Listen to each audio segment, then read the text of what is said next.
चिंतित मत हो।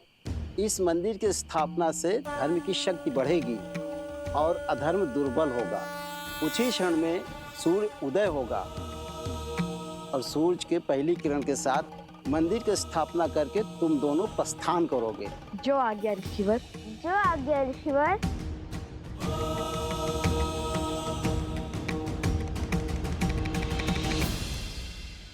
माता,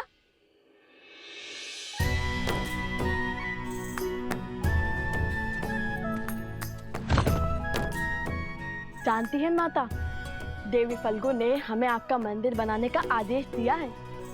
आदेश नहीं, सौभाग्य कहिए भैया।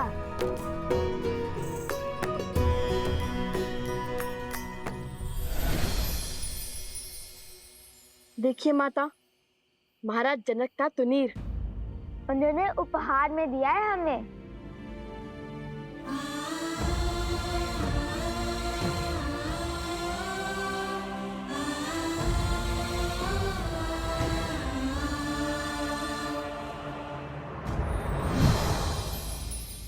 सोमकरण को लौटा लाने में हमारी सहायता के लिए भेंट दी है उन्होंने। सोमकरण, क्या हुआ है उसे?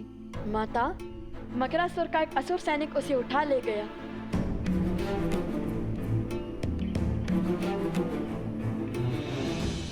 उसकी सहायता करना हमारा दायित्व है। चलो उसकी मदद करते हैं। इसकी कोई आवश्यकता नहीं है।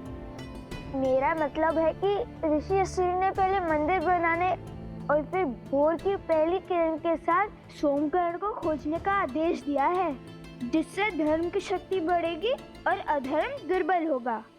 उचित कहा ना ऋषिवर?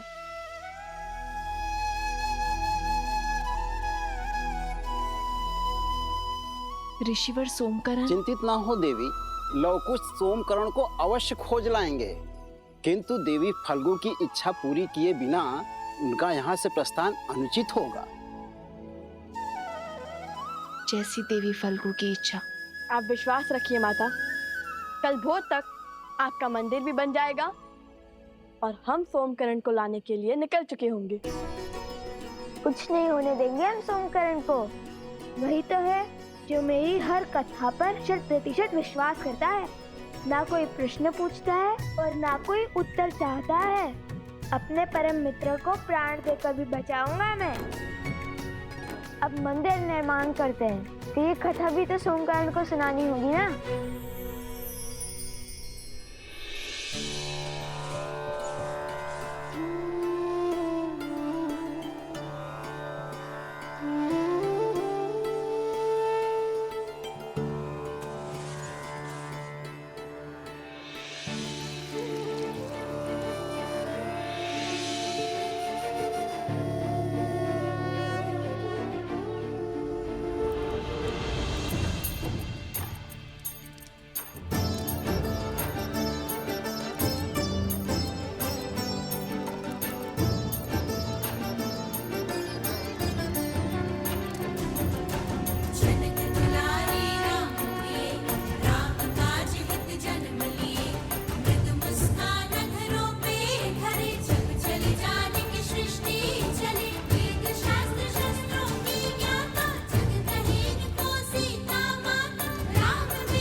ऋषिवर, हमने वनदेवी का तो आभार प्रकट कर दिया है। अब बारी उनके पुत्रों को धन्यवाद देने की है। हम सब उनके आभारी हैं ऋषिवर।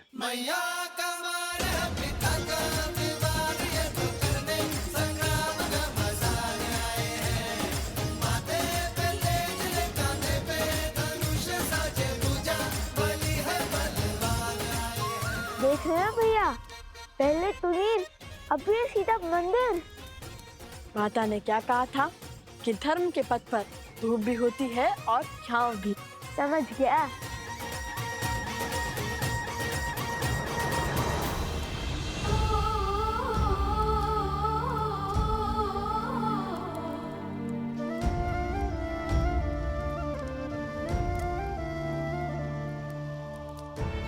जितनी अधूरी ये सीता आपके बिना है,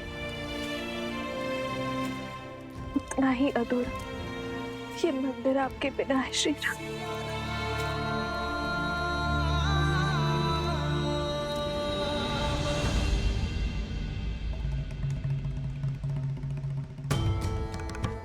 अपने अश्रु पोंछ लीजिए देवी।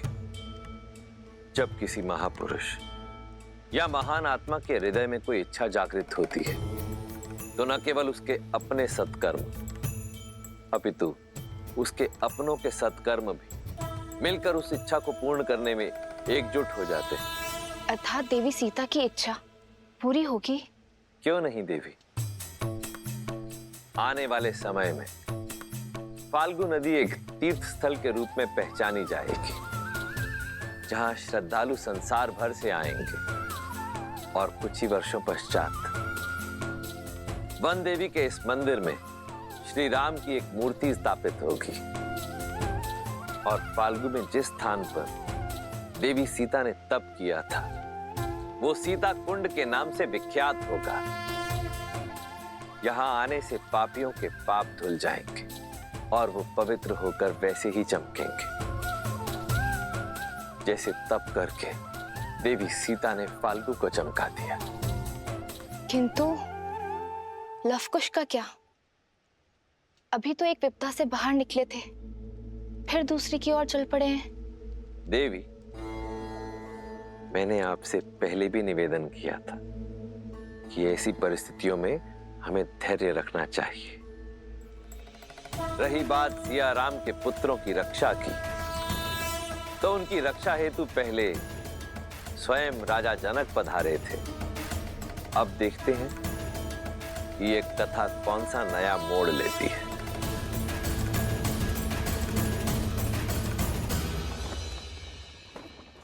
क्षमा करें प्रभु, मुझे नहीं लगता कि भरत भैया आपका ये आदेश स्वीकार करेंगे। प्रभु, वो प्राण दे देंगे, किंतु आपके रहते वो अयोध्या का सिंहासन नहीं स्वीकारेंगे। भरत को मानना होगा हनुमान, क्योंकि ये उसके बड़े भाई का आग्रह है। अयोध्या के महाराज का संदेश है। भरत अयोध्या के साथ प्रतिबद्ध होगा। मैं स्वयं उसका राज्याभिषेक करूंगा।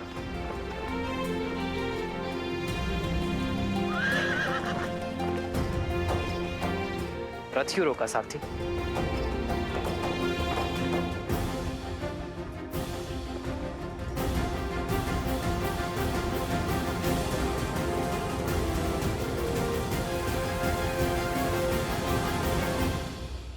निश्चिंत होकर जाइए माता, और हमारे लिए चिंतित न हो। हम शीघ्र ही आश्रम पहुंच जाएंगे। वो भी सोमकरण को लेकर। ऋषि असुरी ने हमें उत्तर की ओर जाने का आदेश दिया है, वही मिलेगा सोमकरण। वो बच तो जाएगा ना? क्यों नहीं बचेगा? उसे पकड़ने वाला मकरासुर का तुच्छ सेवक है, और हम मकरासुर को मारने वाले लवकुश प्राणी तो इसके संकट में हैं। मूर्ख है जो हम जैसे वीरों से टकराने का दुस्साहस कर बैठा।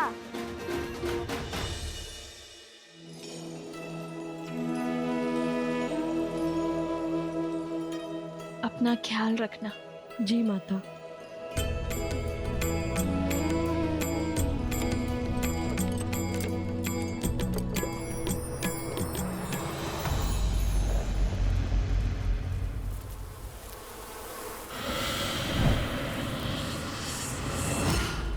मेरा बच्चा चंद्रबाबू।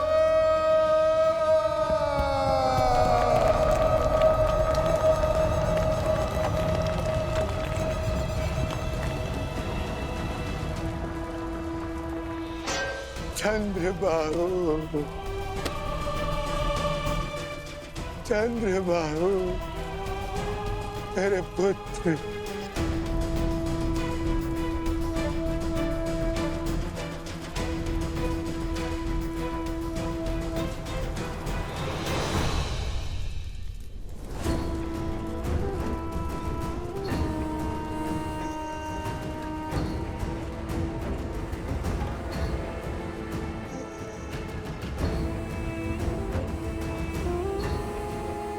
बहुत प्रसन्न होगी ना तुम?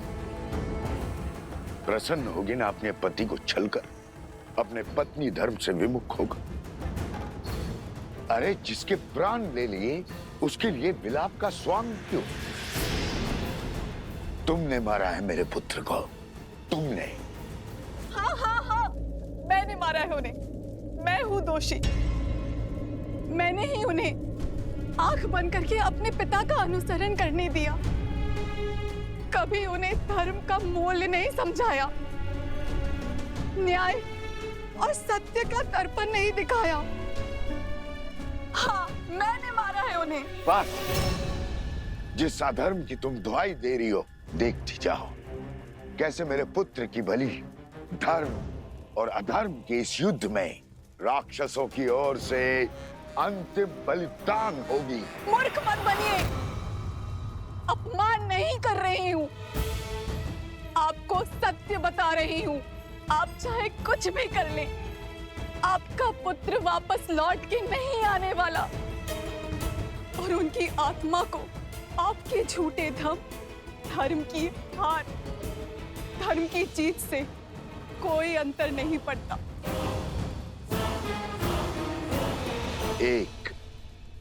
केवल एक कार्य था तुम्हारा, ब्रह्म मंत्र का जाप, उसमें भी मात खा गई।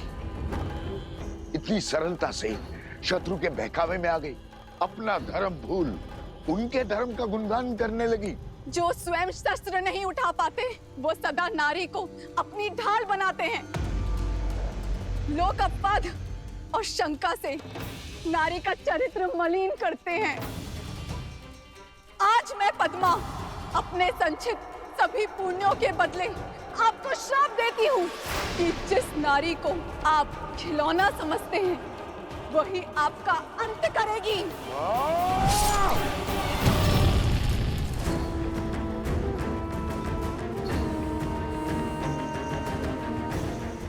जिस नारी को आप खिलौना समझते हैं, वही आपका अंत करेगी।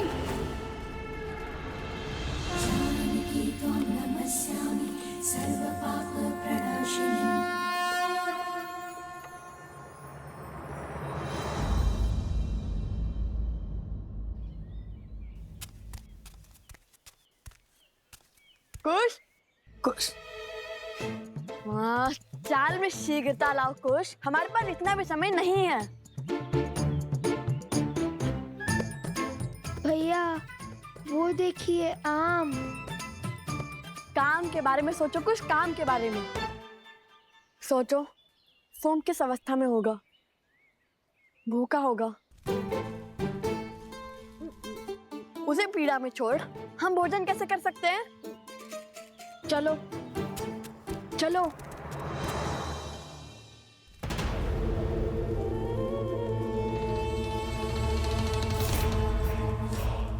रक्त केतु,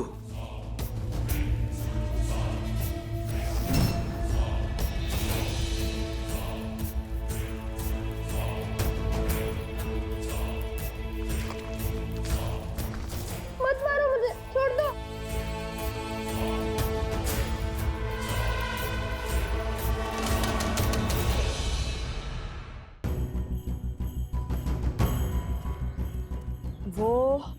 वो इस ओर गया होगा, क्योंकि अन्य दिशाओं में तो राजा श्री राम का राज्य फैला हुआ है। वो उसी ओर गया होगा। होगा नहीं भैया, होंगे। असुर भेड़ियों की भांति होते हैं, झुंड में घूमते हैं। फल में तो था ही, आपके साथ रहकर बुद्धि में भी निपुण हो गया हूँ मैं। तब तो वो किसी ऐसे राज्य में गए होंगे जहाँ अधर्म का वर्चस्व हो। तो उस राज्य के राजा को हमें हराना होगा भैया। जब उस राज्य का अंत करेंगे, तब उस राज्य पर हमारा अधिकार हो जाएगा ना भैया। किंतु हम तो ऋषि पुत्र हैं, राजकुमार नहीं, तो हम इस राज्य का क्या करेंगे? हम वो राज्य श्री राम के चरणों में अर्पित कर देंगे। चलो शीघ्र चलते हैं। ये तो अति उत्तम विचार है भैया, किंतु अब तक तो कोई संकेत नहीं मिला। भैया, ये तो सोमकरण का कुंडल है।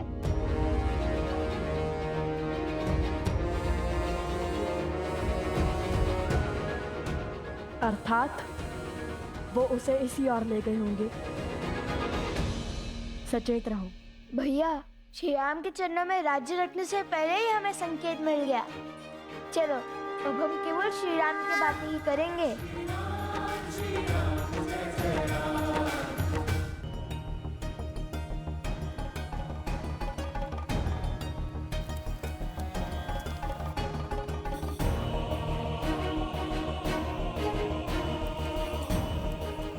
महाराज की जय हो।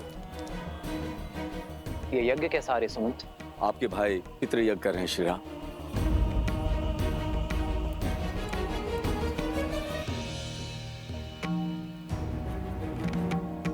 अकस्मात ये पितृयज्ञ क्यों? आर्य सुमंत, प्रभु के प्रश्न का आप उत्तर दीजिए। आपने युद्ध से लौटकर राजकुमार भरत को राजभार संभालने का निर्णय किया था और वो अपने राजा की आज्ञा को ठुकरा नहीं सकते, इसलिए वो ये यज्ञ कर रहा है।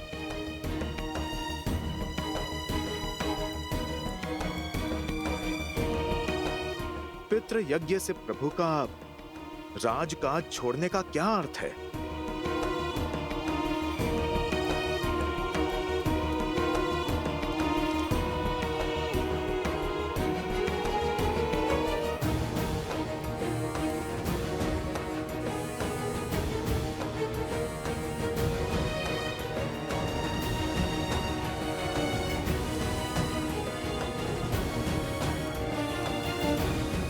भैया आ गए।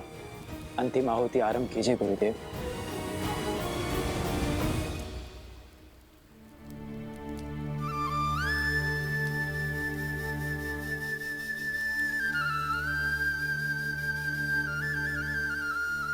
भरत के इस निर्णय का मुझसे क्या संबंध?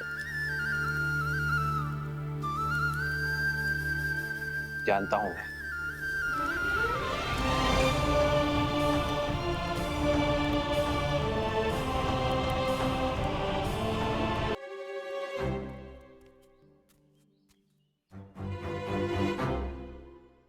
क्या हुआ? कोई संकेत मिला क्या? मिला, किंतु संकेत नहीं, प्रश्न। यदि ये युद्ध जीते तो राज्य श्री राम के चरणों में रख देंगे, है ना? हाँ, किंतु इतना कठिन कार्य हम करेंगे कैसे? राज्य में बसे घर, वन, उपवन, नदियाँ, गौशालाएं सब उठाकर कैसे धरेंगे श्री राम के आगे? चलिए, मान लीजिए हमने हनुमान जी की बातें राज्य को अपने कंधों पर उठा भी लिया, तो भी लेकर कैसे जाएंगे? और मान लो जैसे तैसे ले ही गए, तो क्या इस राज्य को अयोध्या के ऊपर ही रख देंगे क्या? ये प्रश्न भी श्री राम के लिए बचा के रखूं। हाँ, यही उचित रहेगा। कह देंगे कि हम तो प्रण से बंधे हैं, हम तो राज्य ले आए। अब आप बताइए, आपके चरणों को राज्य पे रखे या राज्य को आपके चरणों पे रखे? तुम क्या सच में इतने मूर्ख हो? नहीं, पर भूख से ध्यान भटकाने के लिए बात ही बना ली।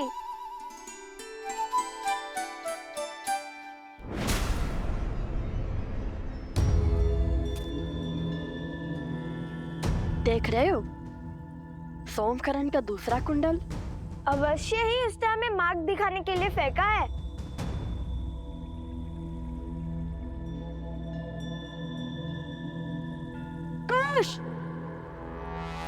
भैया, तुमसे भूल हुई है, मैं तो केवल एक ऋषि कुमार हूँ।